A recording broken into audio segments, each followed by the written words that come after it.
तुमचा विश्वाससुद्धा बसणार नाही इतक्या कमी वेळात फक्त 15 मिनिटामध्ये मी हा मऊ लुसलुशीत जाळीदार नाश्ता आणि त्यासोबत खाण्यासाठी नारळाची चटणी बनवलेली आहे.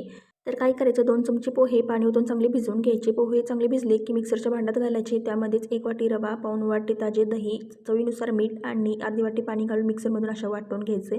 तर आता रवा चांगला भिजण्यासाठी तो बाजूला ठेवून देऊया. तोपर्यंत नारळाची चटणी बनवायची. त्यासाठी मिक्सरच्या एका भांड्यामध्ये ओल्या नारळाचे 1 कप भाजून साल काढलेले शेंगदाणे, डाळवं, हिरवी मिरची, कोथिंबीर, पुदिन्याची पाने, जिरे, लवंगा, दालचिनीचा तुकडा, काळी मिरी आणि चवीनुसार मीठ, साखर घालून मिक्सरमधून वाटून घ्यायची. चटणी तयार झाली. आता तडका देण्यासाठी गॅसवर तेल गरम करून घेतले. त्यामध्ये जिरे, मोहरी, कढीपत्ता घातला. उडदाची डाळ घालून, लाल सुक्या मिरच्या आणि थोडंसं हिंग घालून तडका दिलेला आहे. आता हे बॅटर उघडून पाहूया.